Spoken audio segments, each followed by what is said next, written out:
Okay, had to take a quick pause and go look up that information because this is getting updated all the time. So I have the latest update as of today. About an hour ago, they're up to like 50,000 signatures for the "We Don't Want Nickelback to Play the Halftime Show" for the Detroit Lions at Thanksgiving. Well, so part of the thing is that they are saying, well, this is one of the greatest music cities in America. Why don't you have like Aretha Franklin or Bob Seger or Kid Rock's from Detroit or somebody that's from White Stripes. the Motor City, play the I just whatever hello people.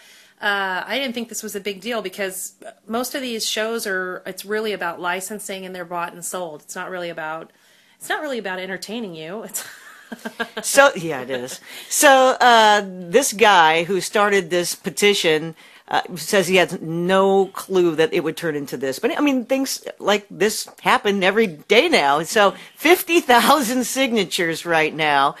And he's been on ESPN. He's been all over the CBC, Canada.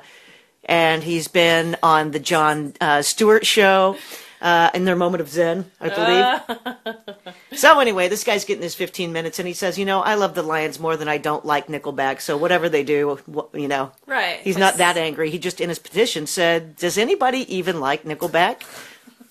All right, so I'm not going to... I have to defer to your sister. I'm not going to bash on Nickelback. Some people really like them. There's a lot of bands that I don't understand. It doesn't, just because I don't like them doesn't mean that they're not good or that other people don't like them, but then this is Nickelback. I like that song they did. About the thing on Joey's head? No, you know that song that they released? And then they released it again? And over? And then they gave it a different name and they released it again. But wait a minute. Speaking of that, and we won't mention the other artist that is kind of similar to them, and that's a solo artist that used to be on American Idol, but talk about the because I don't think a lot of people realize or understand, because I had a conversation about songwriting and songwriting credits with a couple different people at the conference over the weekend, and I think this is really interesting. A lot of people don't realize that these young songwriters that can write really good music and also sometimes can just write very commercial music and very hooky music, very formulaic music, often they come in and they're trying to sell themselves and they're trying to get a record deal, and what happens is they come in and somebody says, I like your song. I'd like to take your song and give it to somebody else. Is your soul for rent? And back in the day, they used to get the songwriting credit, and they still, at least, remember Dolly Parton, I Will Always Love You. I didn't know that song until Whitney Houston did it, but Dolly Parton made largely all the money off that record because she was the songwriter of that record. Well, in these days, what would have happened was, if Dolly was a new songwriter, they would have taken her song and stolen it from her for, a pittance, a few dollars they pay these songwriters, and then they give it to an artist. I'm just going to throw out a name because I don't want to say who we're talking about. Let's say Beyonce, and then they'll put Beyonce down as the songwriter, and then she will get all the residuals over the years, all the royalties, which is fraud, because they could get actually a Grammy award for being the songwriter of these songs that they have not written. That's what we were talking about. Is how is that any different than Milli Vanilli? If they got some songwriting award, how is it any different than Milli Vanilli? You bought it. Mm-hmm. And these songwriters are happy to sell it. What are they going to do? They're scrapping by trying to make it. Matter of fact, BC Jean is the one that told us that she wrote Beyonce's "If I Were a Boy," and she's just a young girl from San Diego. I think she was all of 21, 22 when they came and said, can we have that song? Beyonce would like that song. And she's like, well, no, it's my song. And then she goes, I thought about it, and I thought, I can have air conditioning in my car.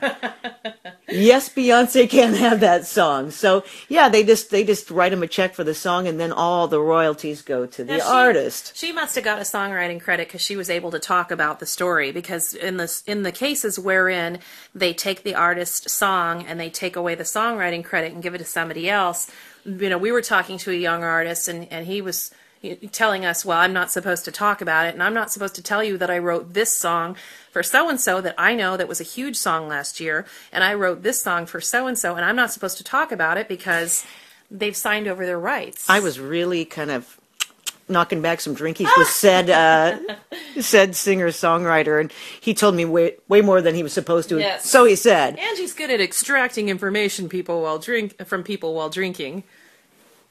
It's happened.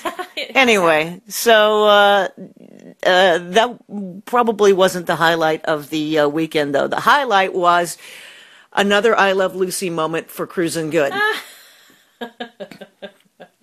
If I had to sum up my life in a TV series, it would be I Love Lucy. It's just one I Love Lucy moment after another, particularly when you and I are together. So we're getting ready to go to a winery. Haven't had anything to drink. We are on our way to the winery. And Tammy's all, is that a flat tire? Yeah, it is. So we get over and so Tammy's like, well, I have Fix-A-Flat. I'm like, great. You think that's okay to use on there? Sure. Well, I figured at least it would get us to the gas station, that's all.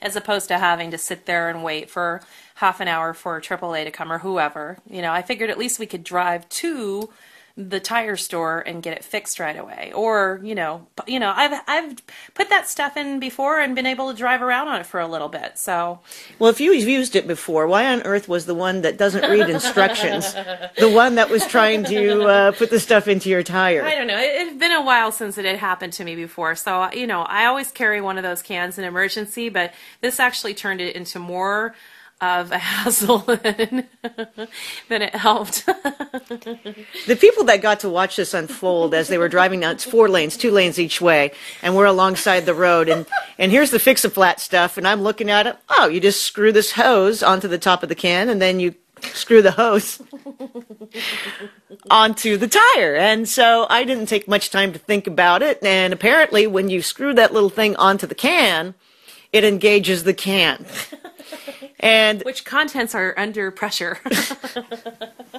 So I start screwing it on, and this stuff starts shooting, and I go to put my hands out away from me, and Tammy takes that as a pass-off. So this stuff's shooting all over like a fire extinguisher, and Tammy turns it more, so it's full-blown on now. Then it became hot potato. I tossed it into the gutter. This is all on the main street in Napa, too, by the way. All of a sudden, she's Tony Romo and just hurls the can that's spraying white stuff everywhere on a 4-lane street at 11 o'clock in the morning. So what do? Well, naturally, I run over and pick it up.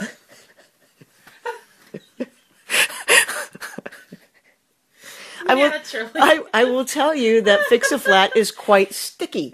I'm sure it's probably toxic.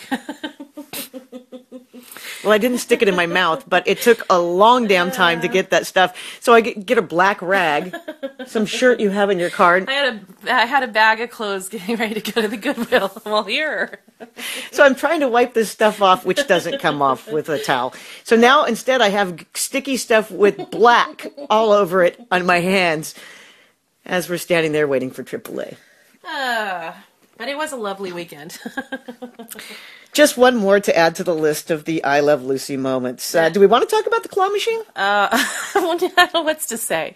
It was 3 a.m. We're at Denny's. Angie's is playing the claw machine. You can see the pictures. They're on our Facebook site at facebook.com/cruisingood. By the way, those things are still a ripoff.